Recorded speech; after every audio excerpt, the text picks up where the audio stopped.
भारत में बढ़िबारे लागिछि साड़ी कैंसर। कारण भारतर अधिकांश महिला माने साड़ी पिंधंती। तेणु साड़ी पिंधिबाकु नेई एबे होई जांतु सतर्क।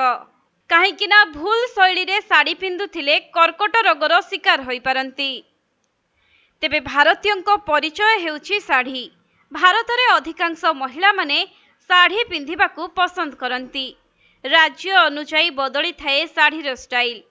किंतु निकटरे साड़ी को नहीं आसीथिबा एक रिपोर्ट एबे समस्तंकु ताजुब करि देछि। जे रिपोर्ट हेउछि कर्कट रोगर कारण होई पारे साड़ी। आउ एही रिपोर्ट अनुसार साड़ी पिंधिबार भूल शैली पई कर्कट रोगर संभावना बढ़ी थाए। जेपरिके साड़ी को पिंधिबा पई पेटीकोटर सूता को अंटारे जोर रे बंधा जाए।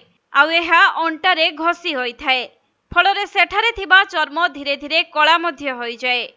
आउ बारंबार एपरि हेबा द्वारा कर्कट रोग हेबार संभावना बढ़ी पारे।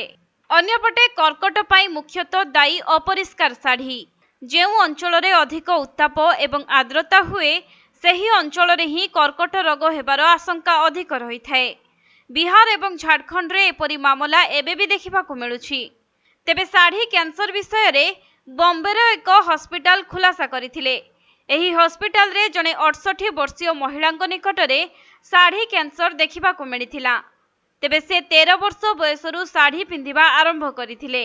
आउ परवर्ती समय रे सेही कारणरू तांकू साड़ी कैंसर होईछि। कुहा जाउछि जे एही साड़ी कैंसर केवल भारत रे ही देखिबाकू मिले। काहेकि ना भारत रे अनेक महिला वर्षर 12 मास धरी साड़ी पिंधि थांती। किंतु एबे समस्तंकर अति प्रिय सेही साड़ी कर्कट रोगर कारण होई पारे। तेणु साड़ी पिंधिबार शैली को नहीं समस्ते सचेतन हेबार आवश्यकता रही।